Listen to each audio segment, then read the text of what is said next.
কোরআন সাক্ষী। হুজ্জি ইলাইকি বিজিযইন নাখলা, এর মানে হচ্ছে মারিয়াম কেউ পেড়ে দিবে না, একটু কষ্ট করে হাতটা উঁচু করে খেজুরের ডালা ধরে ঝাঁকুনি মারো, টসটসে কাঁচা পাকা খেজুর নিচের দিকে পড়বে, তারপর তুমি তুলে খাবে। সুবহানাল্লাহ পড়েন। আল্লাহ চাইলে অটোমেটিক্যালি কারামাত হিসেবে খেজুরগুলো নিচে ফেলতে পারতেন না? কথা কোন? খেজুরগুলো অটোমেটিক্যালি নিচের দিকে পড়ছে? পড়ে নাই। আল্লাহ শিক্ষা দিয়েছে যেই পরিস্থিতিতে থাকো না কেন তোমাকে শ্রম ব্যয় করে কষ্ট করে তোমার উপার্জন করতে হবে, রিজিকের বন্দোবস্ত করতে হবে। চিল্লায় বলেন ঠিক কিনা? ইসলাম আমাদেরকে এটাই শিখিয়েছে, কাজে লজ্জা নাই। আবার বিশ্বনবী বললেন ইন খামাতিস সাআ ওয়া ফি ইয়াদি আহাদিকুম ফাসিলাতুন, তোমাদের কারো হাতে যদি একটা চারা বীজ থাকে, সে যদি দেখে কিয়ামত হতে শুরু করেছে, ফাইন ইসতাতা আইয়াগরিসাহা ক্বাবলা আন তাকুমাস সাআ ফালইয়াগরিসহা, কারো হাতে একটা চারা বীজ নিয়ত করেছে চারা বীজটা রোপণ করবে, ইন দ্য মিন টাইম দেখলো কিয়ামত হতে শুরু করেছে, বিশ্বনবী বললেন যদি তোমার সুযোগ থাকে কিয়ামত হওয়ার আগে চারা বীজটা রোপণ করে দাও। কথা বুঝতে পেরেছেন? আপনার হাতে একটা চারা বীজ, আপনি প্ল্যান করেছেন এই চারা বীজটা রোপণ করবেন, ইন দ্য মিন টাইম দেখলেন কি হওয়া শুরু হয়েছে, ইযা জুলজিলাতিল আরদু জিলজালাহা, দ্য বিগেস্ট আর্থকোয়েক, ভূমিকম্প শুরু হয়েছে, কিয়ামত হয়ে যাবে। বিশ্বনবী বললেন কিয়ামত হইতেছে ওদিকে, আর তোমার হাতে যদি চারা বীজ থাকে দেরি করো না, কিয়ামত তোমার কাছ পর্যন্ত আসার আগে সুযোগ পেলে চারা বীজটা রোপণ করে দাও। ইসলাম শিখিয়েছে শেষ নিঃশ্বাস পর্যন্ত তোমাকে লড়ে যেতে হবে। এই পৃথিবীতে কেউ কাউকে জায়গা করে দেয় না, জায়গা করে নিতে হয়। এই পৃথিবীটা, the life is not a bed of roses, এটা ফুল বিছানো কোনো ফুলসজ্জা নয়, এটা কণ্টকাকীর্ণ। কেউ আপনার স্পেস করে দিবে না, কেউ আপনাকে সুযোগ করে দিবে না, কেউ আপনার জায়গা করে দিবে না, বরং আপনি জায়গা করে নিলে টাইনা নিচে নামাবে। কথা বলেন? এজন্য কখনো অলসতাকে স্থান দেয়া যাবে। রসুল বাত্তালি দুক্কানু শয়তান, অলস মস্তিষ্ক শয়তানের আড্ডা। অলস যদি কেউ থাকে এটাতে টেনে বেঁধে কাজে নামাবেন, পারা যাবে? আলহামদুলিল্লাহ লক্ষ্মীপুরে এরকম অলস ছেলে পেলে নাই।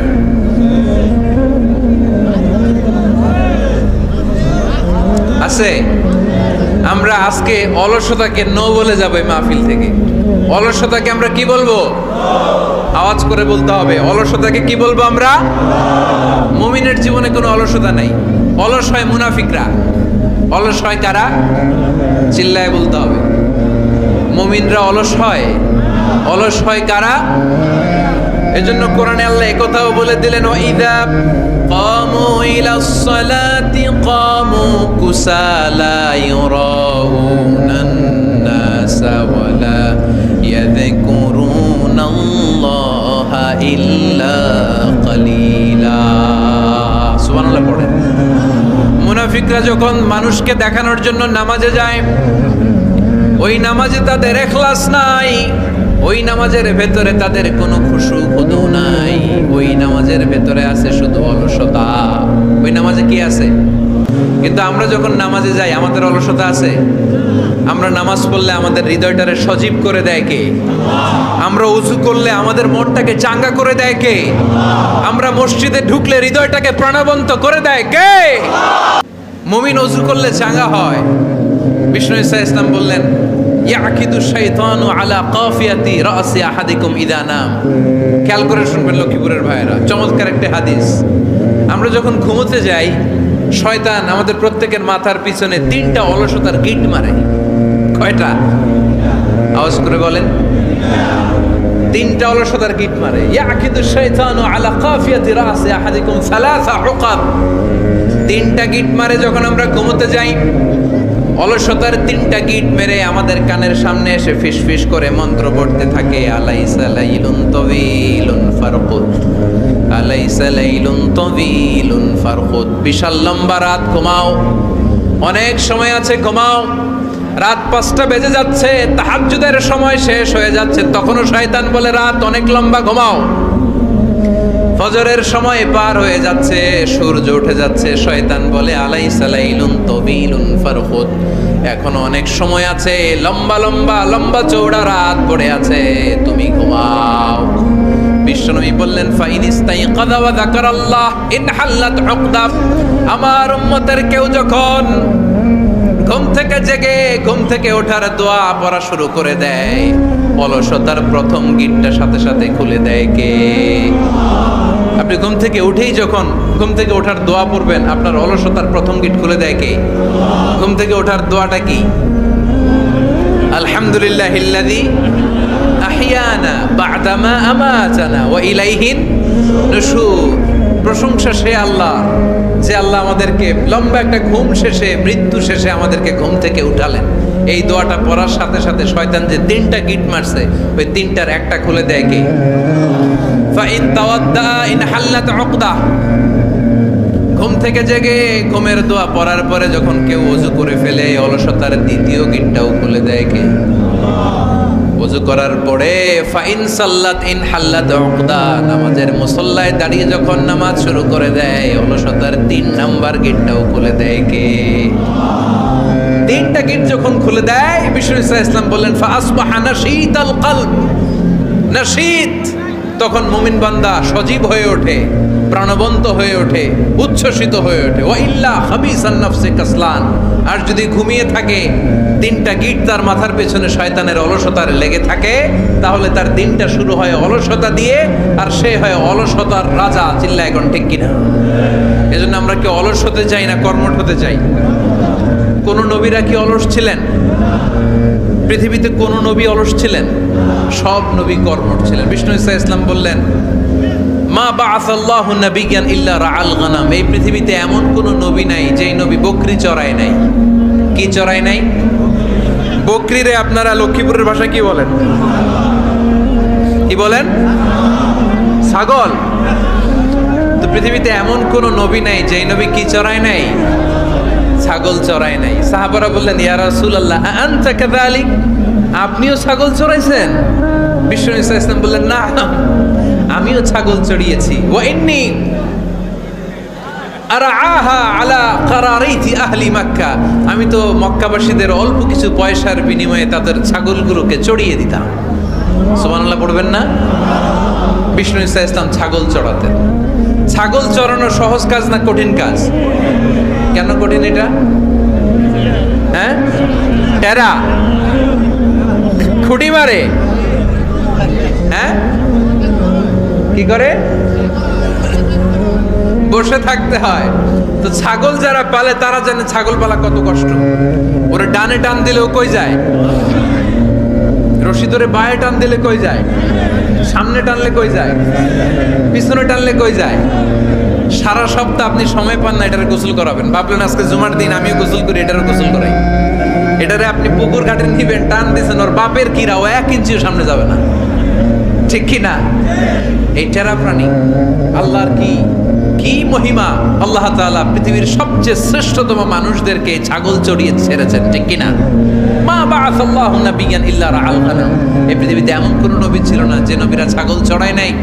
আল্লাহ বুঝাতে চাইলেন ছাগল চড়ানো অনেক কষ্টের কাজ, অনেক ধৈর্যের প্রয়োজন। এখন নবীরা তোমরা ছাগল চড়াও, কিছুদিন পর ছাগলের চেয়েও টেরা জাতি মানুষ চড়াইতে হবে। মানুষের মধ্যেও টেরা আছে না নাই?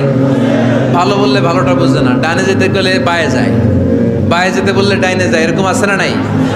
সম্মানিত ভাইয়েরা, সমস্ত আম্বিয়া আলাইহিমুস সালাম ওনারা কর্মঠ ছিলেন। সাইয়েদনা আদম আলাইহিস সালাম নিজ হাতে চারা গাছ রোপণ করে চাষাবাদের কাজ করেছেন। সুবহানাল্লাহ পড়েন।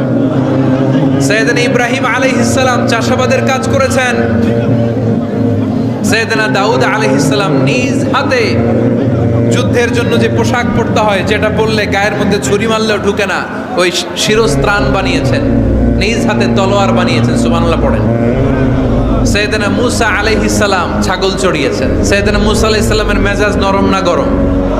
নবীদের মধ্যে সবচেয়ে বেশি মেজাজওয়ালা নবী ছিলেন মূসা আলাইহিস সালাম। উনিও 8 থেকে 10 বছর সাইয়েদনা শুআয়ব আলাইহিস সালামের এরিয়াতে ছাগল চড়িয়েছেন। চিল্লায় বলেন সুবহানাল্লাহ। এজন্য নবীরা যেহেতু কাজ করেছেন, কর্মঠ ছিলেন, আমরাও কর্মঠ হব। ঠিক কিনা? সাহাবারাও কর্মঠ ছিলেন। বিশ্বনবীর সাহাবারাও ব্যবসা করতেন। সাইয়েদনা আবু বকরের বিশাল ব্যবসা প্রতিষ্ঠান ছিল। সুবহানাল্লাহ পড়েন। আপনারা হজ উমরা করেছেন কে কে দেখি? করছেন? মাশাআল্লাহ, যারা করে নাই আল্লাহ তাদেরকেও আল্লাহর ঘর জিয়ারতের তুমি নসিব করো। বিশ্বনবীর মাকবারার সামনে দাঁড়িয়ে আমরা যেন সালাম পেশ করতে পারি, তুমি নসিব করো। বাইতুল্লাহ শরীফে এবং মসজিদ নববীতে আমরা যেন সালাত আদায় করতে পারি, আল্লাহ তুমি নসিব করো।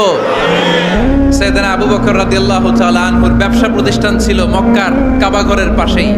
ওনার ব্যবসা প্রতিষ্ঠানগুলো যেখানে ছিল ঠিক ওইখানেই সৌদি সরকার এখন শপিং মল বানিয়ে দিয়েছে, মাতজার আবু বকর। মক্কা শহরের যেখানে বহিরাগতরা এসে ওখানে ছাগল, ওখানে ঘোড়া, উট এগুলো রাখতো, আস্তাবল রাখতো, ঘোড়া আর উট যেখানে রাখা হতো ঠিক ওই জায়গায় সৌদি সরকার ওটার পার্কিং লট বানাই দিচ্ছে। মানে যেখানে আগে সাহাবাদের ব্যবসার জায়গা ওইখানে বর্তমানে শপিং মল। যেখানে আগের সময়কাল সাহাবারা উট আর ঘোড়া রেখে বাঁধতো ওইখানে এখন গাড়ি ঘোড়া রাখার ব্যবস্থা করা হয়েছে। সাইয়েদনা আবু বকর অনেক বড় ব্যবসায়ী ছিলেন। ওনার নিজ টাকা দিয়ে হাবাসা থেকে আসা সাইয়েদনা বেলালকে তিনি 20,000 স্বর্ণ মুদ্রা দিয়ে উমাইয়া ইবনে খালাফের কবল থেকে তিনি মুক্ত করেছেন। সাইয়েদনা উসমান যুন্নুরাইন বড় ব্যবসায়ী ছিলেন। নিজের টাকা দিয়ে মদিনার মুসলমানেরা পানি খেতে পারে না, বিইরে রুমা নামে একটা কুয়া ছিল, এই কুয়ার মালিক ছিল ইহুদি। মুসলমানেরা পানি খেতে গেলে এসে বকা দিত, পানি খেতে দিত না। বিশ্বনবী বললেন, আমার সাহাবীদের মধ্যে এমন কি কেউ নাই নিজের অর্থায়নে বিইরে রুমা কিনে মুসলমানদেরকে দিয়ে দিবে? সাইয়েদনা উসমান যুন্নুরাইন বলল, ইয়া রাসূলুল্লাহ, আপনার খেদমতে আমি হাজির। মুহূর্তের মধ্যে সাইয়েদনা উসমান যুন্নুরাইন নিজের অর্থায়নে বিইরে রুমাটা কিনে মুসলমানদের জন্য সদকা করে দিয়েছে। তো ব্যবসা না করলে, কর্মঠ না হলে, উপার্জন না হলে সদকা করা যাবে? চিল্লায় বলেন, করা যাবে? সুনানে তিরমিজির বর্ণনা, বিষ্ণু ঈসা ইসলাম মক্কা থেকে যত সাহাবারা হিজরত করে মদিনায় এসেছে, মদিনাতে কোনো না কোনো সাহাবার সাথে বিশ্বনবী ভ্রাতৃত্বের বন্ধনে আবদ্ধ করে দিয়েছে। সুবহানাল্লাহ পড়েন। এজন্য মক্কা থেকে যারা এসেছে এদেরকে বলে মুহাজির। এদেরকে কি বলে? আর মদিনায় যারা ছিল এদেরকে বলে আনসার। এদেরকে কি বলে? আওয়াজ করে উত্তর দিবেন। মক্কা থেকে যারা এসেছে তাদের নাম, আর যারা মদিনার সাহাবী তাদের নাম আনসার। আজকে এই মাহফিলে লক্ষ্মীপুর এর বাইরে থেকে কারা কারা আসছেন দেখি?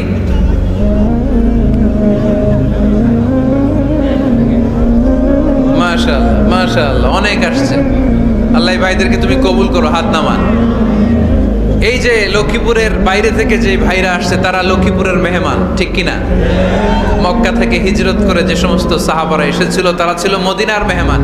বিশ্বনবী এক এক মক্কার সাহাবীকে মদিনার এক এক সাহাবীর সাথে ভ্রাতৃত্বের বন্ধনে আবদ্ধ করে দিলেন। আব্দুর রহমান ইবনে আউফ রাদিয়াল্লাহু তাআলা আনহু, ওনার সাথে ভ্রাতৃত্বের বন্ধনে যে সাহাবীকে বিশ্বনবী আবদ্ধ করে দিলেন ওনার নাম হচ্ছে সাআদ ইবনে রাবিয়া। কি নাম? মদিনার অনেক বড় ব্যবসায়ী। বিশ্বনবী বললেন, ও আব্দুর রহমান ইবনে আউফ, সম্পদ ছেড়ে দিয়ে, পরিবার ছেড়ে দিয়ে, স্থাবর অস্থাবর সব ছেড়ে দিয়ে আল্লাহ রাসূলের ভালোবাসায় মক্কা থেকে মদিনায় এসেছো। মদিনায় তোমার চিন্তা নাই, সাদ ইবনে রবিকে আমি তোমার ভাই বানিয়ে দিলাম। সাদ ইবনে রবি তোমার আপন ভাইয়ের মতো। সাদ ইবনে রবি বলল, আব্দুর রহমান, জীবনে তোমারে কোনোদিন দেখি নাই, তোমারে আমি চিনি না, তোমার নাম শুনি নাই, কিন্তু বিশ্বনবী তো তোমার দায়িত্ব আমাকে দিয়েছে। আমার যে বড় ধনী এই মদিনার মধ্যে দ্বিতীয় কেউ নাই। আজ থেকে তুমি আমার ভাই, আজ থেকে তুমি আমার কি? আল্লাহ আমাকে যত সম্পত্তি দান করেছে তার অর্ধেক সম্পত্তি আমি তোমার নামে দিয়ে দিলাম। ও আব্দুর রহমান ইবনে আউফ, শুধু তাই নয়, রব্বুল আলামিন আমাকে 2 জন স্ত্রী দিয়েছে। কয়জন? তুমি দেখো আমার কোন স্ত্রীকে তোমার বেশি ভালো লাগে, যার নাম তুমি বলবে সাথে সাথে আমি তারে তালাক দিয়ে দিব। তার ইদ্যত পালন শেষে তুমি তাকে বিয়ে করে তোমার সাথে নিয়ে যাবা। সুবহানাল্লাহ। কারণ বিশ্বনবী তোমার দায়িত্ব আমার কাছে দিয়েছে, তুমি আমার ভাই, আমি মদিনার সবচেয়ে বড় ধনী, আমার অর্ধেক সম্পদ আমি তোমারে দিয়ে দিব। আমার 2 স্ত্রীর 1 স্ত্রীকে তোমারে দিয়ে দিব। সাইয়েদনা আব্দুর রহমান ইবনে আউফ এই কথা শুনে অবাক হলেন। অবাক হয়ে উনিও এক অবাক কথা বললেন। উনি বললেন, লা হাজাতা লি ফি ইয়া আখি, ও আমার প্রাণের ভাই, তোমার কথা শুনে আমার হৃদয়টা ভরে গিয়েছে, কিন্তু তোমার সম্পদেরও দরকার আমার নাই, তোমার স্ত্রীরও দরকার আমার নাই। বারাকাল্লাহু ফি মালিক ওয়া লি আহলিক, আল্লাহ তোমার মালেও বরকত দেখ, তোমার সম্পদেও বরকত দেখ, তুমি শুধু একটু কষ্ট করবা। কি কষ্ট? দুল্লানি আলা সুক, show me the way to the market. তুমি মদিনায় কোনো মার্কেট আছে কিনা, শপিং মল আছে কিনা, ব্যবসা প্রতিষ্ঠান আছে কিনা আমারে দেখায় দাও। সুবহানাল্লাহ পড়ে। আমরা হইলে কি করতাম? লক্ষ্মীপুরে যারা আসছে এদের একজনের যদি বলা হয়, ভাই আপনি এখন থেকে লক্ষ্মীপুরের ভাই, আমার অর্ধেক সম্পদ আপনারা দিয়ে দেব, কি করবে? পায়ের উপর পা তুলে খাবে আর বলবে কি আনন্দ আকাশে বাতাসে, ঠিক কিনা? এরপর যদি বলি, ভাই আমার দুই বউ যেটারে সুন্দর লাগে বলেন তালাক দিয়ে দেই, নিয়ে যান, কি বলবে? কি আনন্দ আকাশে বাতাস। আল্লাহ রাসূলের সাহাবী আব্দুর রহমান ইবনে আউফ বললেন, লা হাজাতা লি ফি, আমার দরকার নেই। দুল্লানি আলা সুক, just show me the way to market. এখানে মার্কেট কই আছে দেখায় দাও। অবাক হয়ে গেলেন সাদ বিন রাবিব, বললেন, ও আব্দুর রহমান ইবনে আউফ, ঠিক আছে তুমি যদি নিতে না চাও তোমারে আমি জোর জবরদস্তি করব না। শুনে রাখো, মদিনাতে ইহুদিদের কয়নুকার একটা বাজার আছে। এই কথা বলার সাথে সাথে আব্দুর রহমান ইবনে আউফ চলে গেলেন। এর পরের দিন অল্প কিছু পনির আর ঘি দিয়ে ব্যবসা শুরু করলেন। পনির আর ঘিয়ের ব্যবসা করতে করতে করতে করতে ব্যবসায় তিনি এত লাভ করলেন, উনি বললেন, আমি যদি কখনো মদিনার বালুর মধ্যে হাত দিতাম ওই বালুটারও সোনা বানায় দিত কে? দুল্লানি আলা সুক। লক্ষ্মীপুরের কর্মঠ যুবক ভাইয়েরা, এই আব্দুর রহমান ইবনে আউফ আমাদের প্রেরণা।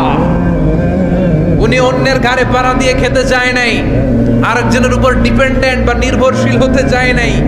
তিনি স্বাবলম্বী হওয়ার শিক্ষা লেসেন কিয়ামত পর্যন্ত গোটা বিশ্বের যুবকদের জন্য রেখে গিয়েছে। চিল্লায় বলো ঠিক কিনা? দুল্লানি আলা সুক, show me the way to market. Market কোথায় দেখাও। পনির আর ঘি নিয়ে ব্যবসা করতে করতে কয়েক মাসের ব্যবধানে ইতিহাস সাক্ষী সাইয়েদনা আব্দুর রহমান ইবনে আউফ মদিনার বিশাল বড় বিজনেস ম্যাগনেটে পরিণত হয়ে গেলেন। চিল্লায় পড়েন আল্লাহু আকবার। এজন্য ব্যবসার ভিতরে বরকত ঢুকিয়ে দিয়েছে কে?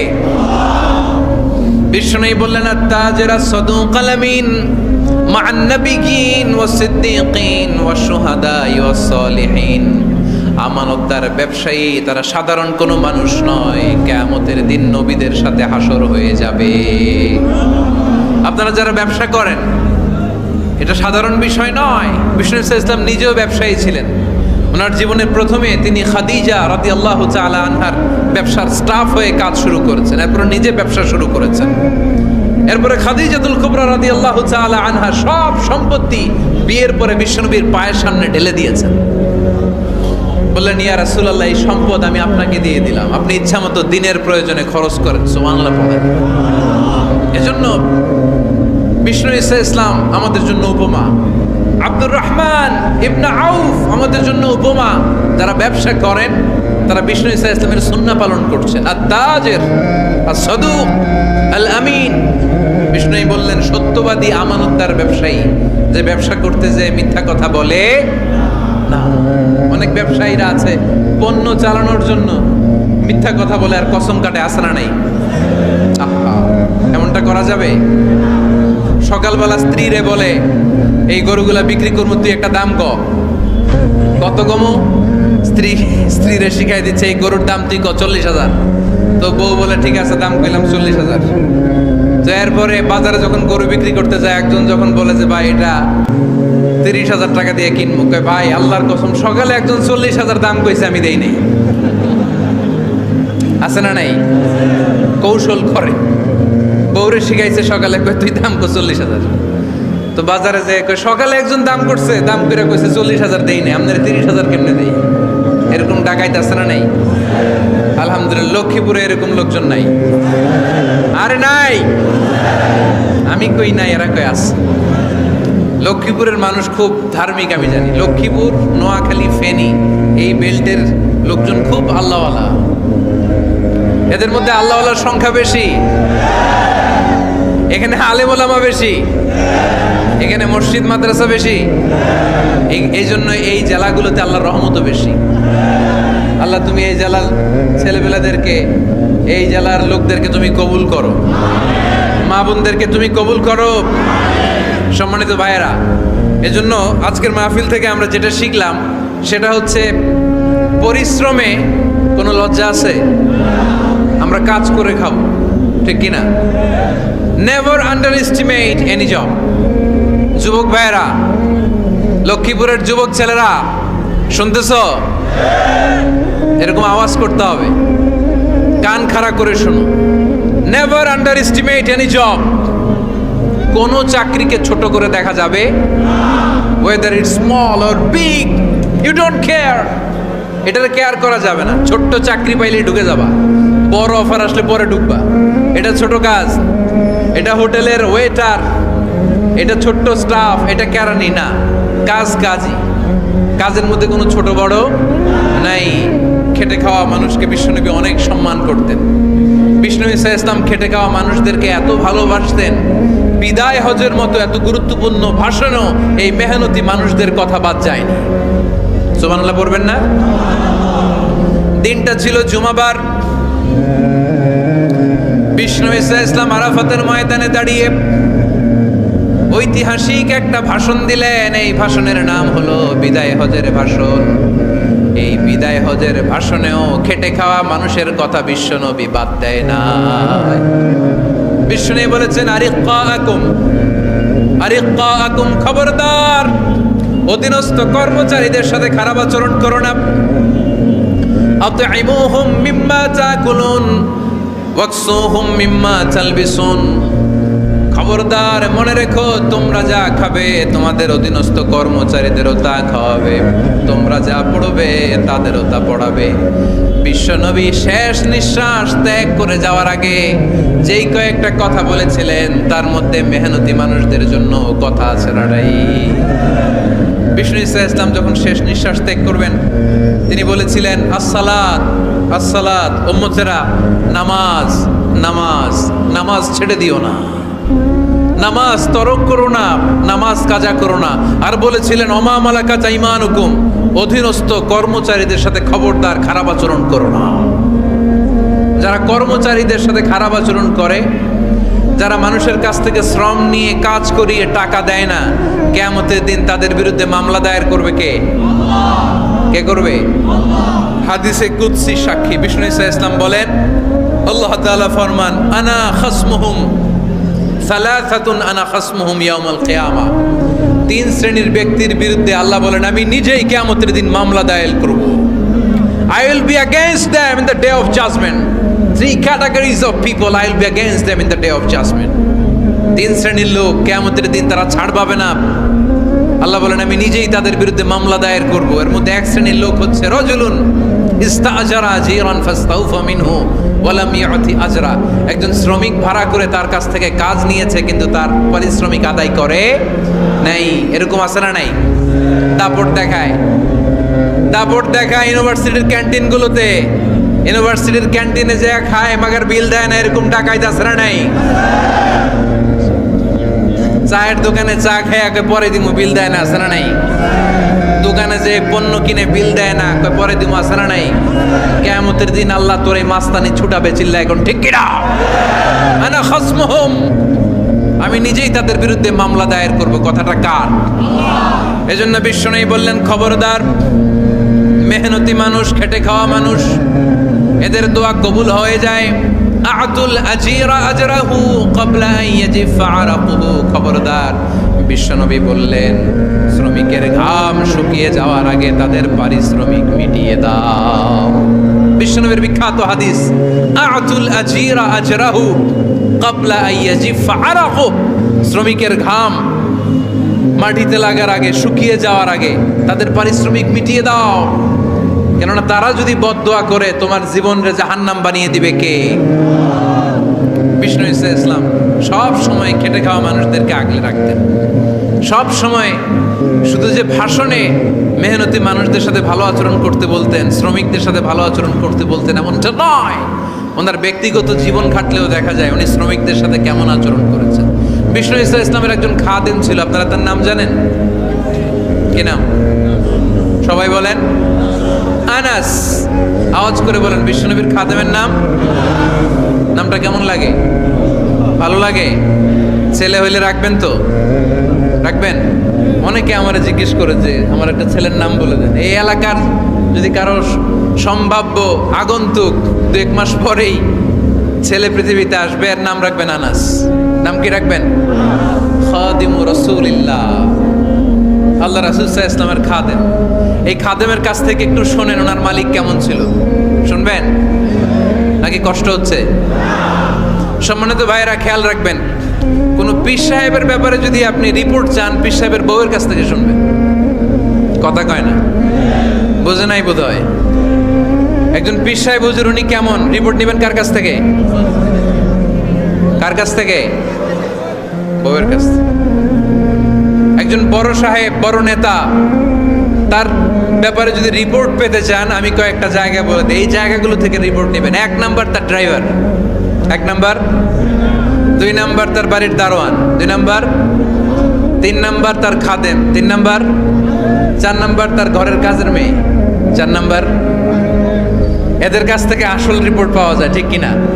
এবার বিশ্বনবীর ব্যাপারে বিশ্বনবীর খাদেম কি বলে শুনবেন? বুঝে নাই বোধহয়। বিশ্বনবীর ব্যাপারে বিশ্বনবীর খাদেম কি কমেন্টস করছে শুনতে চান? খাদেমের নাম আরো জোরে বলতে হবে। আনাস রাদিয়াল্লাহু তাআলা, আনাস রাদিয়াল্লাহু তাআলা আনহু বলেন, বিশ্বনবী যখন মক্কা থেকে মদিনায় হিজরত করে আসলেন, মদিনার অলিতে গলিতে আনন্দের বন্যা বয়ে গেল। তলা আল বাদরু আলাইনা বলে সবাই বিশ্বনবীকে বরণ করে নিল। সবাই বিশ্বনবীর সাথে দেখা করতে আসলো। সবাই যখন আনসারী নারী পুরুষরা দেখা করতে যায়, আমার আম্মাও বলল, আনাস মক্কা থেকে বিশ্বনবী এসেছে, চলো তোমারে নিয়ে দেখা করতে যাই। আনাসের মা আনাস রাদিয়াল্লাহু তাআলা আনহু তখন খুব ছোট্ট। তিনি যে দেখে মানুষের ভিড়ে আনাসকে নিয়ে সামনে যাওয়া যায় না। আর তিনি দেখলেন মদিনার অলিতে গলিতে মানুষের ভিড়, আনসারী আবাল বৃদ্ধ বনিতা নারী পুরুষ সবাই বিশ্বনবীর সাথে দেখা করছে। আর যারাই দেখা করছে হাতে কোনো না কোনো হাদিয়া নিয়ে বিশ্বনবীর সাথে দেখা করতেছে। সুবহানাল্লাহ কইবেন না? আনসারী যত সাহাবারা বিশ্বনবীর সাথে দেখা করতে এসেছে, কি নিয়ে আসছে? কথা কয় না? তাহাদাও তাহাব্বু, হাদিয়া দাও, একে অপরকে হাদিয়া দাও। তোমাদের মধ্যে ভালোবাসার বন্ধনকে বাড়িয়ে দিবে কে? আনাসের মা বললেন, আমি মানুষ ধাক্কাতে ধাক্কাতে বিশ্বনবীর সামনে পর্যন্ত গেলাম, যে দেখি সবাই বিশ্বনবীর হাদিয়া দেয়। আমি বিশ্বনবীর সামনে যে কাঁদো কাঁদো সরে বললাম, ইয়া রাসূলুল্লাহ, ইয়া হাবিবাল্লাহ, লাম ইউবকি রাজুলুন ওয়ালা ইমরাআতুন মিনাল আনসার ইল্লা ক্বাদ আতহাফাকা বিতুহফা। ও নবী, আমি দেখতে পেয়েছি আনসারী এমন কোন নারী নাই, এমন কোন পুরুষ নাই যে আপনাকে আপনার হাতে কোনো না কোনো হাদিয়া দেয় নাই। ওয়া ইন্নী লা আকদিরু আলা যালিকা মা উতহিফুকা বি। কিন্তু ইয়া রাসূলুল্লাহ, ইয়া হাবিবাল্লাহ, আমার কাছে তো কোনো টাকা নাই, আমার কাছে কোনো পয়সা নাই, আমার ঘরে এমন কোনো জিনিস নাই যেই জিনিসটা আমি আপনারে হাদিয়া দেব। ইল্লা ইবনি হাদা, আমার এই নার ছেঁড়া ধন কলিজার টুকরা সন্তান আনাস ছাড়া। ও আখিরি জামানার পয়গম্বর, আমি আমার কলিজার টুকরা আনাসকে আপনারে হাদিয়া দিয়ে দিলাম। ইয়া রাসূলুল্লাহ, মদিনার আনসারী এমন কোন নারী পুরুষ কেউ তো বাকি নাই যে আপনাকে হাদিয়া দেয় নাই, সবাই তো হাদিয়া দিল, কিন্তু আমি তো হাদিয়া দেওয়ার মতো আমার কাছে কিছু নাই। আপনারা কি হাদিস থেকে নেয়া এই গল্পটা বুঝতে পেরেছেন? কথাটা শুনতেছিলেন? আনাস রাদিয়াল্লাহু তাআলা আনহুর মা বললেন, ইয়া রাসূলুল্লাহ, আনসারী এমন কোন নারী নাই, এমন কোন পুরুষ নাই যে আপনারা হাদিয়া দেয় নাই, কিন্তু আমার তো হাদিয়া দেওয়ার মতো কিছু নাই আমার এই কলিজার টুকরা আনাস ছাড়া। কি আর আমি করব? আমার কলিজার টুকরা আনাসকে আমি আপনার দরবারে হাদিয়া দিয়ে দিলাম। ইয়া রাসূলুল্লাহ, আমার ছেলেটারই আপনারা হাদিয়া দিলাম। খুদ হাদা ইয়াখদুমু কামা বাদালাক, আপনার যেই কাজ লাগবে, যেই খেদমতের প্রয়োজন আপনার এই খেদমত করবে। ও নবী, আমি জানি আনাস আপনার বেশি খেদমত করতে পারবে না, আনাস আপনার মেসওয়াক এনে দিবে, অজুর পানি এনে দিবে, জুব্বা লাগলে জুব্বাটা এনে দিবে, ছোটখাটো কাজ করে আপনারে সাহায্য করবে। আমার কলিজার টুকরা সন্তানকে চিরকালের জন্য আমি আপনারে হাদিয়া দিয়ে দিলাম। আনাস রাদিয়াল্লাহু তাআলা আনহু বর্ণনা করছেন, আমি দাঁড়িয়ে দাঁড়িয়ে শুনছি আমার আম্মা বলছে আমি নাকি বিশ্বনবীর জন্য হাদিয়া। সুবহানাল্লাহ পড়েন। এবার খেদমত শুরু করলো সাইয়েদনা আনাস। ছোট্ট মানুষ কি আর করবে, কতটুকু খেদমত আর করতে পারবে? বিশ্বনবীর মেসওয়াকটা এনে দেয়। সুবহানাল্লাহ পড়েন। বিশ্বনবীর আতরের শিশিটা এনে দেয়, বিশ্বনবীর জাইতুনের তেলের বোতলটা আগিয়ে দেয়, বিশ্বনবীর জামাটা প্রয়োজনে বিশ্বনবীর হাতে এনে দেয়। সাইয়েদনা আনাস বলেন, আমি 1 বছর নয়, 2 বছর নয়, 5 বছর নয়, 7 বছর নয়, 10 বছর বিশ্বনবীর খেদমত করেছি। ফামা দরাবানি, 10 বছরে একদিনও তিনি আমারে মারে নাই। সুবহানাল্লাহ। একদিন আমার গায়ে হাত তোলে নাই, হাত তোলা তো দূরের কথা, ওয়ালা সাব্বানি, কোনোদিন গালি দেয় নাই, ওয়ালা আবাসা আলা ওয়াজহি, কখনো বিরক্তি স্বরে ভ্রু কুঁচকে আমার দিকে বিশ্বনবী কোনোদিন তাকায় নাই। সুবহানাল্লাহ পড়েন। কোনোদিন আমার গায়ে হাত তোলে নাই। আরে হাত তোলা তো দূরের কথা, আমাকে ধমকি পর্যন্ত দেয় নাই। ধমকি দেয়া তো দূরের কথা, আমরা অনেক সময় বিরক্ত হয়ে ভ্রু কুঁচকাই না। এরকম বিরক্তি হলে আমরা কারোর প্রতি বিরক্ত হলে কি হয়? কপাল ভ্রু কুঁচকে ওঠে, ঠিক কিনা? সাইয়েদনা আনাস বললেন কোনোদিন মারে নাই। খাদেম বলতেছে, খাদেম, বড় সাহেবের রিপোর্ট কার থেকে নিতে হয়? হয় খাদেম, নয় দারোয়ান, নয় ঘরের কাজের মেয়ে, তা না হলে ড্রাইভার। বিশ্বনবীর খাদেম বিশ্বনবীর ব্যাপারে কি কমেন্ট করছে? মা সাব্বানি ওয়ালা জারাবানি ওয়ালা আবাসা ফি ওয়াজহি। এই 10 বছরের খেদমতের জিন্দেগিতে কোনোদিন বিশ্বনবী আমারে মারে নাই, গায়ে হাত তোলে নাই। আরে হাত তোলা তো দূরের কথা, একটা ধমকও দেয় নাই। আরে ধমক দেয়া তো দূরের কথা, বিরক্তির সুরে ভ্রু কুঁচকে আমার দিকে কখনো তিনি তাকায় নাই। চিল্লায় বলো সুবহানাল্লাহ। আর আজকে মাইক পেলে মানবতা, মানবাধিকারের কর্মী কি সুন্দর কথা বলে, উইমেন রাইটস এর কথা বলে, শিশু শ্রম নিয়ে কথা বলে, আর বাড়িতে কাজের মেয়ের গায়ের মধ্যে খুন্তি, গরম খুন্তি পিঠের মধ্যে লাগিয়ে পিঠ ঝলসিয়ে দেয়। এরকম আছে না নাই? পত্রপত্রিকায় প্রায় দেখা যায় যে কাজের মেয়েদেরকে কি অত্যাচার করে। খুন্তি গরম করে করে চামড়ার মধ্যে লাগিয়ে স্কিন ঝলসে ফেলেছে, গ্রিলের মধ্যে বেঁধে রেখেছে, সময় মতো খাবার দেয় নাই, পিটিয়ে মাথার চুল কামিয়ে মাথা নেড়া করে দিয়েছে। এরকম আছে না নাই? এরা মানবাধিকারের ঠিকাদার, এরা মানবাধিকারের কথা বলে। আর বিশ্বনবী ইসলামের খাদেম বিশ্বনবীর ব্যাপারে বলেছে কোনোদিন মাইর তো দূরের কথা, হাত তোলা তো দূরের কথা, আরে ধমক দেওয়া তো দূরের কথা, বিরক্তির চেহারা নিয়েও কোনোদিন বিশ্বনবী আমার দিকে তাকায় নাই। চিল্লায় পড়েন সুবহানাল্লাহ। বিশ্বনবী একবার সাইয়েদনা আনাস রাদিয়াল্লাহু তাআলা আনহুকে একটা ছোট্ট জিনিস আনতে পাঠালেন। সাইয়েদনা আনাস রাদিয়াল্লাহু তাআলা আনহু জিনিসটা আনতে যে মদিনার অলিতে গলিতে বাচ্চাদের খেলা দেখে জিনিস আনতে ভুলে খেলায় দাঁড়িয়ে গেলেন। ছোট্ট মানুষ, ছোট্ট একটা বাচ্চা যদি আমার সাথে নেই, সে কি আমার প্রয়োজন বুঝবে? আমার সেন্টিমেন্ট যেরকম, বাচ্চা কি ওটা টের পাবে? ছোট্ট আনাসকে বললেন আমার জুব্বা নিয়ে আসো। বিষ্ণু ইসলাম শাম দেশের জুব্বা পড়তেন, বলতেন জুব্বা নিয়ে এসো। জুব্বা আনতে যখন বেরোলেন আনাস রাদিয়াল্লাহু তাআলা আনহু, দেখলেন মদিনার অলিতে গলিতে বাচ্চারা কুতকুত খেলে। কি খেলে? আপনারা খেলেন? তো এই খেলা দেখে আনাস রাদিয়াল্লাহু তাআলা আনহু ভুলে গেলেন যে বিশ্বনবীর জামা আনতে হবে। উনি ভুলে যে উনিও দাঁড়িয়ে খেলা দেখতে শুরু করলেন। এখন ঘন্টার পর ঘন্টা যায়, আনাসও আসে না, জামাও আসে না। বিশ্বনবী ভাবলেন হায়রে আনাস মনে হয় ভুলে গিয়েছে, কি আর করা যাই, নিজের জামা নিজেই নিয়ে আসে। বিশ্বনবী বের হলেন জামা আনতে, বের হয়েই দেখে মদিনার গলিতে বাচ্চারা খেলতেছে, ওইদিকে আনাস রাদিয়াল্লাহু আনহু দাঁড়ানো। বিষ্ণু ইসলাম কিছু বললেন না, যে উনিও আনাস রাদিয়াল্লাহু তাআলা আনহুর পাশে দাঁড়িয়ে খেলা দেখতে আরম্ভ করলেন। সুবহানাল্লাহ পড়বেন না? সাইয়েদনা আনাস খেলা দেখতে দেখতে হঠাৎ বিশ্বনবীর দিকে চোখ পড়ে গেছে। বিশ্বনবীর চোখের দেখে যখন সাইয়েদনা আনাস রাদিয়াল্লাহু তাআলা আনহুর চোখ পড়ে গেছে, সাইয়েদনা আনাস বলে আমার কলিজাটা এখান থেকে এই দিকে চলে আসছে। ভয়ে, কিসে? ভয়ে। উনি বললেন আমার গলা শুকিয়ে যেতে আরম্ভ করলো, কাঁপতে লাগলাম। হায় হায়, এখন আমার মনে পড়ছে বিশ্বনবীর জামা আনতে পাঠাইছিল, ভুলে গেছে খেলার আবেশে পড়ে। উনি বললেন বিশ্বনবী আমারে ধমক দেন নাই, আমার গায়ে হাত তোলেন নাই, জামানতে পাঠাইছি, এখানে খেলা দেখতেছো, এটাও বলেন নাই, বিরক্তিও প্রকাশ করেন নাই। বিশ্বনবী শুধু একটা হাসি দিয়েছেন, স্মাইল। কি দিয়েছেন? একটা মুচকি হাসি দিয়েছেন। কি হাসি?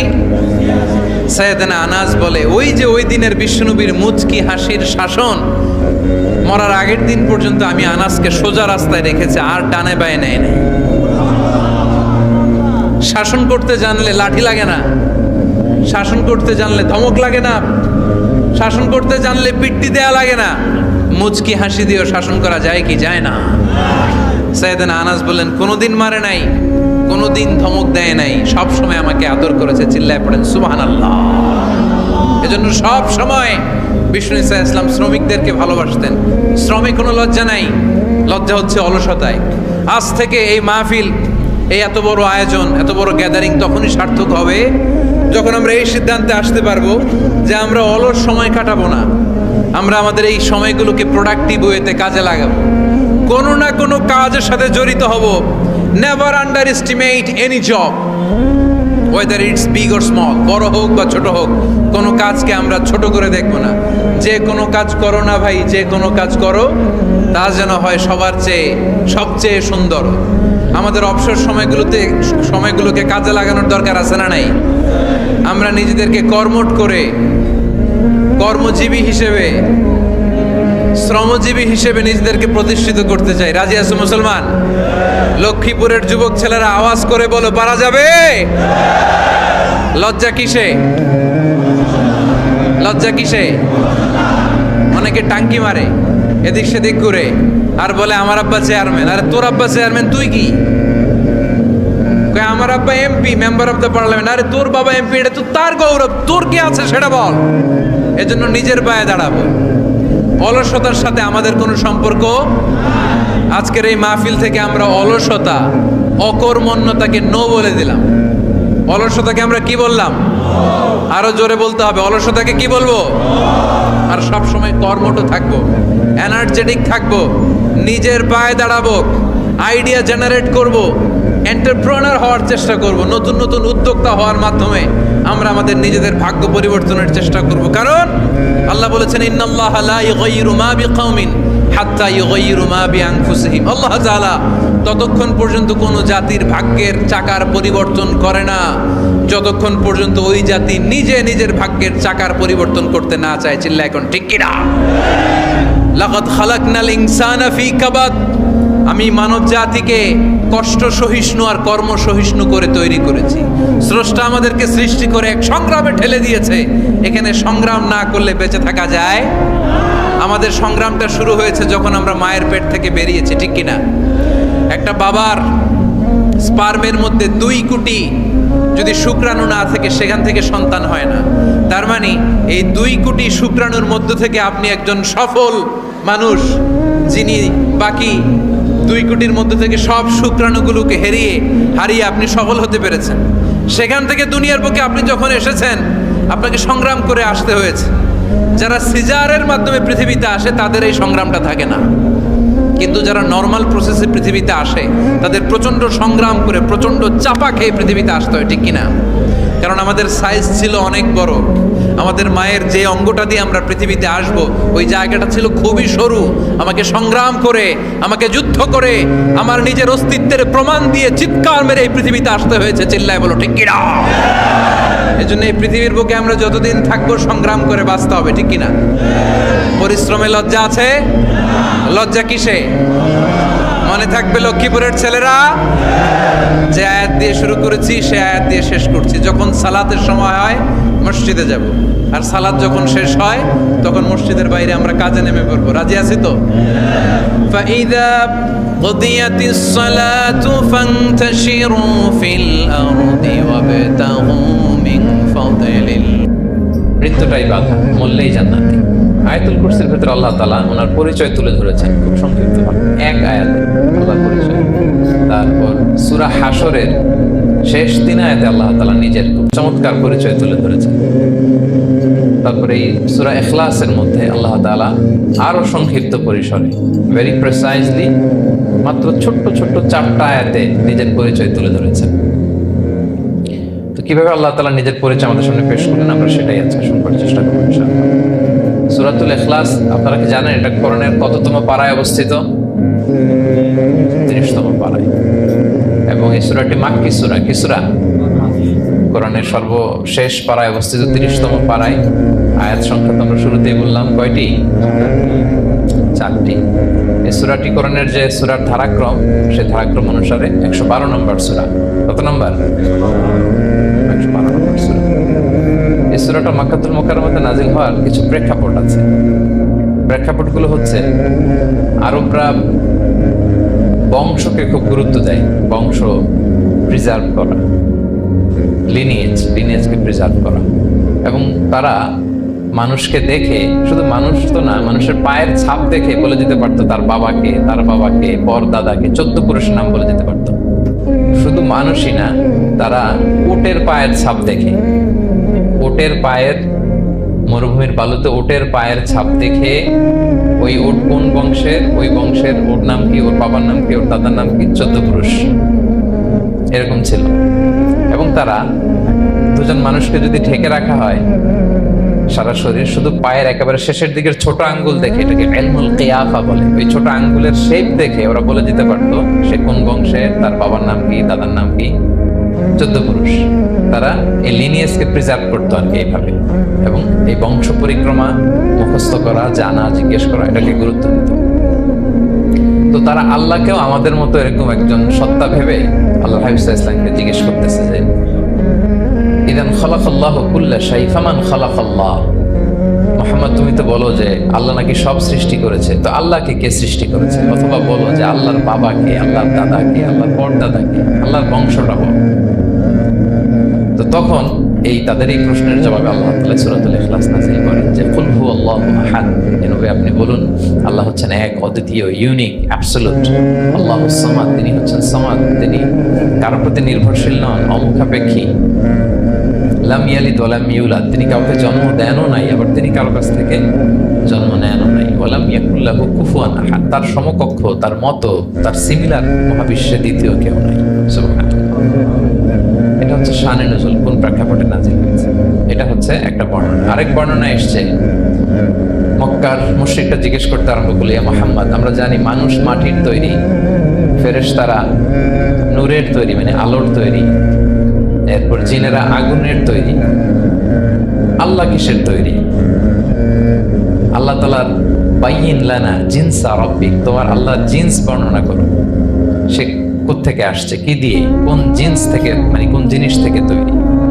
তখন আল্লাহ তাআলা এই সূরাটা নাযিল করলেন, কুল হুয়াল্লাহু আহাদ আল্লাহুস সামাদ লাম ইয়ালিদ ওয়া লাম ইউলাদ ওয়া লাম ইয়াকুল লাহু কুফুয়ান আহাদ। এইভাবে অনেকগুলো বর্ণনা পাওয়া যায় যে এরকম প্রেক্ষাপটে যখন রাসূল সাল্লাল্লাহু আলাইহি ওয়াসাল্লাম তারা এই সমস্ত প্রশ্ন জিজ্ঞেস করে, তখন তাদের প্রশ্নের জবাব স্বরূপ আল্লাহ তাআলা 4 আয়াত বিশিষ্ট এই সূরাটি নাযিল করেন। তাহলে সূরার কোন প্রেক্ষাপটে, কোন সিচুয়েশনে সূরাটা নাযিল হলো, এটা সবার কাছে ক্লিয়ার না এখন? এই সূরার কিছু ফজিলত পাওয়া যায়। আপনারা তো সূরার নাম শুনেছেন সূরাতুল ইখলাস। ইখলাস শব্দের অর্থ হচ্ছে সিনসিয়ারিটি, আন্তরিকতা বা একনিষ্ঠতা। যেহেতু এই সূরায় একনিষ্ঠতার সাথে আল্লাহর তাওহীদের ঘোষণা দেওয়া হয়, এজন্য এই সূরার নাম হচ্ছে সূরাতুল ইখলাস। আবার এই সূরাকে সূরাতুত তাওহীদও বলে, যেহেতু আল্লাহর একত্ববাদের ঘোষণা এই সূরায় দেওয়া হচ্ছে, ওয়াননেস অফ গড। আবার এই সূরার একটা নাম হচ্ছে সূরাতুল মারিফা, যেহেতু এই সূরা মারিফা মানে জানা বা চেনা, যেহেতু এই সূরা পড়ার মধ্য দিয়ে আল্লাহর পরিচয় জানা যায়, আল্লাহকে চেনা যায়, এই জন্য সূরার নাম সূরাতুল মারিফা। আচ্ছা, এই সূরার অনেক ফজিলত আছে, অনেক ফজিলত। আমরা কয়েকটা ফজিলত আপনাদের সামনে শেয়ার করব ইনশাআল্লাহ। এই সূরার 1 নম্বর ফজিলত হচ্ছে রাসূল সাল্লাল্লাহু আলাইহি ওয়াসাল্লাম বিভিন্ন সুন্নত নামাজের দ্বিতীয় রাকাতে এই সূরাটা পড়তেন। যেমন ফজরের 2 রাকাত সুন্নত আছে না, ফজরের 2 রাকাত সুন্নতের দ্বিতীয় রাকাতে রাসূল সাল্লাল্লাহু আলাইহি ওয়াসাল্লাম এটা পড়তেন। প্রথম রাকাতে সূরা কাফিরুন, দ্বিতীয় রাকাতে সূরা ইখলাস। মাগরিবের নামাজের যে সুন্নাত, সেই সুন্নাতেরও দ্বিতীয় রাকাতে আল্লাহর হাবিব সাল্লাল্লাহু আলাইহি ওয়াসাল্লাম এই সূরাটা পড়তেন। তাওয়াফ করার পরে 2 রাকাত নামাজ পড়তে হয়, জানেন? ওই 2 রাকাত নামাজে রাসূল সাল্লাল্লাহু আলাইহি ওয়াসাল্লাম প্রথম রাকাতে সূরাতুল কাফিরুন, দ্বিতীয় রাকাতে সূরাতুল ইখলাস পড়তেন। বিতিরের সালাতের শেষ রাকাতে আল্লাহর হাবিব সাল্লাল্লাহু আলাইহি ওয়াসাল্লাম সূরাতুল ইখলাস পড়তেন। এইভাবে অনেকগুলো হাসান হাদিস আছে। তাহলে কখন কখন সূরাতুল ইখলাস পড়তেন রাসূল সাল্লাল্লাহু আলাইহি ওয়াসাল্লাম কোন নামাজে? ক্লিয়ার না? ফজরের 2 রাকাত সুন্নত নামাজের শেষের রাকাতে, মাগরিবের 2 রাকাত সুন্নত নামাজের শেষের রাকাতে, তাওয়াফের পরে যে 2 রাকাত পড়তে হয় শেষের রাকাতে, বিতরের সালাতের শেষ রাকাতে। এই সূরাটাকে আল্লাহর হাবিব সাল্লাল্লাহু আলাইহি ওয়াসাল্লাম সুলুসুল কুরআন বলেছেন, 1/3 অফ দ্য কিতাব। কোরআনের 3 ভাগের 1 ভাগ। সূরাতুল ইখলাস তা'দিলু সুলুসাল কুরআন। সূরা ইখলাস হচ্ছে কোরআনের 3 ভাগের 1 ভাগ। তার মানে আপনি যদি একবার সূরা ইখলাস পড়েন, কয় পারা তেলাওয়াতের সওয়াব? 2 বার পড়লে, 3 বার পড়লে, 3 বার পড়লে 1 খতম কোরআনের সওয়াব। আলহামদুলিল্লাহ। কেউ কেউ বলেন যেহেতু আল্লাহর একত্ববাদের কথাবার্তা কোরআনে 1/3 মানে 1/3 জুড়ে আছে, সেহেতু সূরাতুল ইখলাস সুলুসুল কোরআন মানে হচ্ছে যে কোরআনের 3 ভাগের 1 ভাগে আল্লাহ যা নিয়ে কথা বলেছে সূরাতুল ইখলাসের ভিতরেই সেটা সংক্ষেপে চলে আসছে। এজন্য এটাকে বলা হয় 1/3 অফ দ্য বুক, কোরআনের 3 ভাগের 1 ভাগ। এটার আরেকটা, এই হাদিসটা মুতাওয়াতির হাদিস। সূরাতুল ইখলাস তা'দিলু সুলুসাল কুরআন, এটা এমন সংখ্যক, বেশি বেশি সংখ্যক সাহাবী প্রতিটি জেনারেশনে বর্ণনা করেছে, সাহাবী, তাবি। এই হাদিসের ব্যাপারে কোনো ডাউট তৈরি হয় না, কোনো সাসপিশন তৈরি হয় না, খুবই ভ্যালিড হাদিসটা, যেটা কোরআনের 3 ভাগের 1 ভাগ। আচ্ছা, আল্লাহর হাবিব সাল্লাল্লাহু আলাইহি ওয়াসাল্লাম আরেকটা হাদিসে এসেছে, এক সাহাবীকে কুবা পল্লীতে ইমাম করে পাঠিয়েছেন। মদিনা মসজিদে নববীর পাশে একটা মসজিদ আছে, মসজিদে কুবা, সেই মসজিদের ইমাম করে এক সাহাবীকে পাঠিয়েছেন। ওই সাহাবীর একটা অভ্যাস ছিল, উনি প্রত্যেক রাকাতে সূরা ফাতিহার পরেই আগে সূরা ইখলাস পড়তেন। ধরেন প্রথম রাকাতে সূরা ফাতিহার পরে ইখলাস, এরপর একটা সূরা পড়তেন। দ্বিতীয় রাকাতে সূরা ফাতিহার পরে আবার সূরা ইখলাস, এরপর একটা সূরা পড়তেন।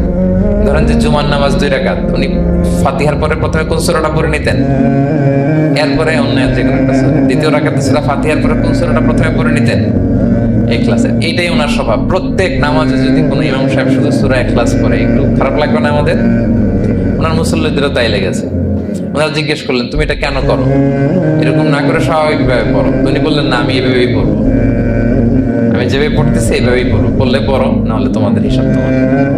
তো তারা যে রাসূল সাল্লাল্লাহু আলাইহি ওয়াসাল্লামের কাছে বিচার দিল যে, ইয়া রাসূলুল্লাহ, দেখেন একজন ইমাম আপনি আমাদের জন্য নির্ধারণ করেছেন, উনি প্রত্যেক রাকাতে সূরা ইখলাস পড়ে, ইন এভরি সিঙ্গেল রাকাত সূরা ইখলাস পড়ে। তো রাসূল সাল্লাল্লাহু আলাইহি ওয়াসাল্লাম তাকে ডাকলেন, ডেকে বললেন, ঘটনা কি? তুমি নাকি এরকম করো, প্রত্যেক রাকাতে ফাতিহার পরে আগে ইখলাস দিয়ে শুরু করো, কেন করো? সে বলতেছে, ইয়া রাসূলুল্লাহ, হ্যাঁ, আমি আসলে এমনটা করি কারণ আমি এই সূরাটাকে বড্ড ভালোবাসি। কারণ ফিহি সিফাতুর রহমান, এই সূরার ভেতরে আল্লাহর পরিচয় মেলে, আল্লাহর পরিচয় পাওয়া যায়, যেন সূরাটাকে আমি বড্ড ভালোবাসি। রাসূল সাল্লাল্লাহু আলাইহি ওয়াসাল্লাম বললেন, ঠিক আছে, তোমার অভ্যাসের পরিবর্তন করার দরকার নাই। হুব্বুকা ইয়াহা ইউদখিলুকাল জান্নাহ, এই সূরার প্রতি তোমার এই ভালোবাসাই তোমাকে জান্নাতে প্রবেশ করাবে। আরেক বর্ণনায় এসেছে, তুমি যেমনি আল্লাহর পরিচয় থাকার কারণে সূরাটাকে ভালোবাসো, আল্লাহ জানিয়েছেন যেন তোমাকে জানাই আল্লাহও তোমাকে ভালোবাসে। ফিহি সিফাতুর রহমান, এই সূরার ভেতরে রহমানের পরিচয় পাওয়া যায়, আল্লাহ সুবহানাহু ওয়া তাআলার পরিচয় পাওয়া যায়। তো এই জন্য উনি প্রত্যেক রাকাতে সূরা ইখলাস পড়তেন। আরেকটা হাসান পর্যায়ের হাদিসে পাওয়া যায়, 9ম হিজরিতে আল্লাহর হাবিব সাল্লাল্লাহু আলাইহি ওয়াসাল্লাম তাবুক যুদ্ধে অংশগ্রহণ করেছিলেন। আপনারা তাবুক যুদ্ধের নাম শুনেছেন? হ্যাঁ, নিশ্চয়ই শুনেছেন, যারা ইসলামের ইতিহাস, বায়োগ্রাফি নিয়ে পড়াশোনা করেছেন। তাবুক হচ্ছে অনেক দূরে মদিনা থেকে, খুব কষ্টের সফর ছিল। তখন খেজুর পেকে সবার ঘরে পাকা খেজুর উঠাতে হবে, আবার প্রচন্ড গরম, আবার সফরের দূরত্ব অনেক বেশি।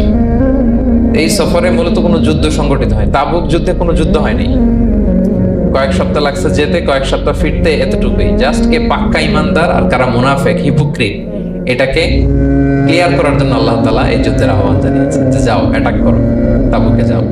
বিশাল বাহিনী, প্রায় বিশাল একটা বাহিনী যে তাবুকে চলে গেল। রাসূল সাল্লাল্লাহু আলাইহি ওয়াসাল্লাম যখন তাবুক যুদ্ধে ছিলেন, এই অভিযানে ছিলেন, তখন মদিনায় এক সাহাবী ইন্তেকাল করেন, নাম হচ্ছে মুআবিয়া ইবনে মুআবিয়া আল মুসানি। তো উনি ইন্তেকাল যখন করলেন, রাসূল সাল্লাল্লাহু আলাইহি ওয়াসাল্লাম তো এত দূর থেকে এটা জানতেন না। জিবরাইল আলাইহিস সালাম এসে বললেন, ইয়া রাসূলুল্লাহ, মদিনাতে আপনার সাহাবী মুআবিয়া ইন্তেকাল করেছে।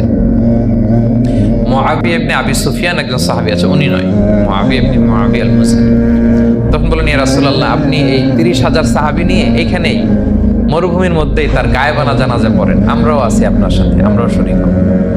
রাসূল সাল্লাল্লাহু আলাইহি ওয়াসাল্লাম এত দূরে তাবুক থেকে মুআবিয়া আল-মুজানি রাদিয়াল্লাহু তাআলা গায়েবানা জানাজায় শরীক হলেন। এই গায়েবানা জানাজায় সাহাবাদের সাথে ফেরেশতারাও শরীক হয়েছিলেন, দুই কাতারে, পেছনে দুই কাতার, প্রতি কাতারে 70,000 ফেরেশতা। জানাজা শেষে দোয়া শেষে আল্লাহর হাবিব সাল্লাল্লাহু আলাইহি ওয়াসাল্লাম বললেন যে জিবরিল, ঘটনা কি?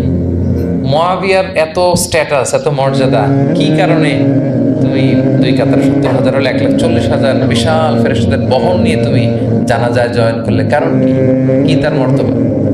জিবরাইল আলাইহিস সালাম বললেন, ইয়া রাসূলুল্লাহ, আপনার সাহাবী মুআবিয়ার বৈশিষ্ট্য ছিল তিনি কাইমান আও কাঈদান, দাঁড়িয়ে অথবা বসে, মাশিয়ান আও রাকিবান, আরোহণ অবস্থায় অথবা চলন্ত অবস্থায়, উঠতে বসতে চলতে ফিরতে সব সময় সে পড়তে থাকতো কুল হুয়াল্লাহু আহাদ আল্লাহুস সামাদ লাম ইয়ালিদ ওয়া লাম ইউলাদ ওয়া লাম ইয়াকুল লাহু কুফুয়ান আহাদ। এই সূরাটা ছিল তার ডেইলি ওজিফা, সব সময় উঠতে বসতে চলতে ফিরতে কোন সূরা পড়তো? সূরা ইখলাস। এজন্য আল্লাহ তাআলার আদেশে আমরা 1,40,000 ফেরেশতা নিয়ে তার জানাজায় শরীক হয়েছে। সুবহানাল্লাহ। তাহলে বুঝতে পারতেছেন এই সূরার মর্তবা কতটা পছন্দনীয় সূরা আল্লাহর কাছে। যদিও ছোট আয়াত, কয়টা? কিন্তু আল্লাহর কাছে এটার ফজিলত অনেক বেশি। প্রিয় ভাইরা, শুধু এখানেই শেষ নয়, আল্লাহর হাবিব সাল্লাল্লাহু আলাইহি ওয়াসাল্লাম সকালে, সন্ধ্যায়, ফজরের পরে, মাগরিবের পরে এবং বিছানায় ঘুমোতে যাওয়ার আগে তিনি সূরাতুল ইখলাস, সূরা ফালাক, সূরা নাস পড়ে হাতের মধ্যে ফু দিতেন, দুই হাত একসাথে মিলিয়ে এরকম ফু দিয়ে মাথা থেকে বডিতে যতটুকু সম্ভব তিনি মাসাই করতেন। 3টা সূরাই শুরু হয়েছে কুল দিয়ে, এজন্য 3 সূরাকে একসাথে বলে কুল আস-সালাসা, মানে 3 কুল। এই 3 কুল তিনি ফজরের পর, মাগরিবের পর আর বিছানায় ঘুমোতে যাওয়ার আগে পরে হাতে ফু দিয়ে সারা গায়ে মেসেজ করতেন। আপনারা করেন? এই অভ্যাসটা, ওজিফাটা আছে তো আপনাদের? না, করবেন। এটা special protection, you will get a special protection from Allah সুবহানাহু ওয়া তাআলা। অনেকে দেখবেন ব্ল্যাক ম্যাজিক করে, ব্ল্যাক ম্যাজিক কিন্তু সত্য, ম্যাজিক করে সেহের করে আপনাকে দুর্বল করে ফেলবে। স্বয়ং আল্লাহর হাবিব সাল্লাল্লাহু আলাইহি ওয়াসাল্লামকে সেহের করা হয়েছিল। উনি কয়েক মাস স্ত্রীদের সাথে ফিজিক্যাল ইন্টিমেসিতে যেতে পারতেন না, এত দুর্বল হয়ে গেছিলেন। লাবিদ ইবনে আল-আসাম নামে এক ইহুদি মিত্র, সে জাদু করেছিল রাসূল সাল্লাল্লাহু আলাইহি ওয়াসাল্লাম। ওনার মাথার চুল চিরুনির ভেতরে 11টা গিট দিয়ে সেই ব্ল্যাক ম্যাজিক করেছে। নবী সাল্লাল্লাহু আলাইহি ওয়াসাল্লাম কয়েক মাস অসুস্থ ছিলেন। পরে সূরা ফালাক নাস যখন নাজিল হয় তখন আল্লাহ তাআলা রাসূল সাল্লাল্লাহু আলাইহি ওয়াসাল্লামকে সুস্থ করে দিলেন। সাহাবীদেরকে নিয়ে এক কুয়ার নিচ থেকে, চিরুনি থেকে এই গিটগুলো খুলে খুলে রাসূল সাল্লাল্লাহু আলাইহি ওয়াসাল্লাম 11টা আয়াত তেলাওয়াত করলেন। রাসূল সাল্লাল্লাহু আলাইহি ওয়াসাল্লামকে সুস্থ করে দিল কে? আল্লাহ সুবহানাহু ওয়া তাআলা শিফা নসিব করলেন। তার মানে ব্ল্যাক ম্যাজিক সত্য, সিহির করে মানুষ। আপনার সফলতা, আপনার সাকসেস, এটা সবার ভালো লাগবে না, মনে রাখবেন। সবাই এটা পছন্দ করে না। আইনু হক, নজর কিন্তু সত্য, নজর সত্য, নজরের প্রভাব আছে, চোখের প্রভাব আছে। এজন্য কারো ভালো কিছু দেখলে মাশা আল্লাহ বলবেন, আল্লাহর দিকে ফিরিয়ে দিবেন, ওটার কল্যাণ। কি বলবেন?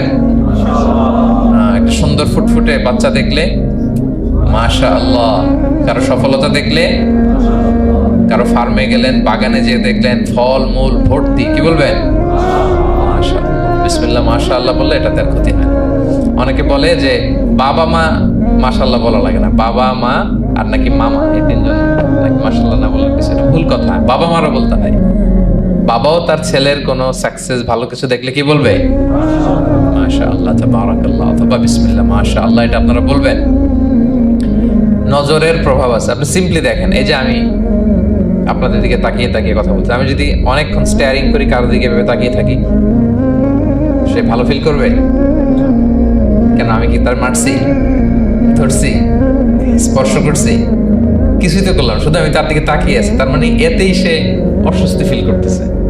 ধরেন যে আপনি কোন একটা প্রোগ্রামে বসে আছেন, আপনার পাশে যে বসে, আপনি তার দিকে এরকম 10 মিনিট তাকায় আছেন, কোনো কথা ছাড়া শুধু তাকিয়েই রইলেন, তার কি ভাল লাগবে বলেন? সে কি কমফোর্টেবল ফিল করবে? সে ভয় পাবে, সে ভয় পাবে, অস্বস্তি ফিল। আপনি কিছুই করেন নাই, না তাকে টাচ করেছেন, না ধরেছেন, ছুঁয়েছেন, কিছু, শুধু তাকিয়ে আছেন। দেখেন নজরের কি প্রভাব। আল আইনু হক, নজর সত্যি। এজন্য কারো সাকসেস দেখলে আমরা সবসময় যেন মাশাআল্লাহ বলি। মাশাআল্লাহ ঠোঁটের সাথে মিলিয়ে রাখবেন। ভালো দেখলে কি বলবেন? মাশাআল্লাহ, মাশাআল্লাহ, বিসমিল্লাহ মাশা আল্লাহ তাবারাকাল্লাহ এটা বলবেন। তাহলে আল্লাহর হাবিব সাল্লাল্লাহু আলাইহি ওয়াসাল্লামকেও সেহের করা হয়েছিল। এই জন্য এই সেহের থেকে, ব্ল্যাক ম্যাজিক থেকে, আইন মানে জেলাসি, মানুষের নজর দিয়ে যে হিংসা করে, এই জেলাসি থেকে, মিন শাররি হাসিদিন ইযা হাসাদ, হাসাদ থেকে, মিন কুল্লি মাকরুহিন ওয়া শুরুর, সব ক্যালামিটি, ডিজাস্টার, এগুলো থেকে পানা হিসেবে আপনি এই ওয়াজিফাটা করবেন। 3 কুল, কুল আস-সালাসা, 3 কুল। আমার সাথে সাথে বলেন কয় কুল? কি কি? সূরাতুল ইখলাস, সূরা ফালাক, সূরা নাস। এই 3টা পড়ে ফজরের পর, মাগরিবের পর আর ঘুমোতে যাওয়ার আগে হাত দুইটাকে একসাথে করে পরে লম্বা একটা ফু দিয়ে মাথা থেকে মাসাজ করবেন সারা গায়ে। করা যাবে ইনশাআল্লাহ বিইذنিল্লাহ। এবং আম্মা জান আয়েশা রাদিয়াল্লাহু তাআলা আনহা বলতেন, আমি যখন কখনো অসুস্থ হয়ে যেতাম, অসুস্থ হলে রাসূল সাল্লাল্লাহু আলাইহি ওয়াসাল্লামকে যে যখন কমপ্লেইন করি, ইয়া রাসূলুল্লাহ আমি তো অসুস্থ, রাসূল সাল্লাল্লাহু আলাইহি ওয়াসাল্লাম আমাকে এই আমলটা করতে বলতেন। মানে আয়েশা, তুমি সূরাতুল ইখলাস, সূরা ফালাক, সূরা নাস পড়ে সারা গায়ে কি করো? ফু দাও।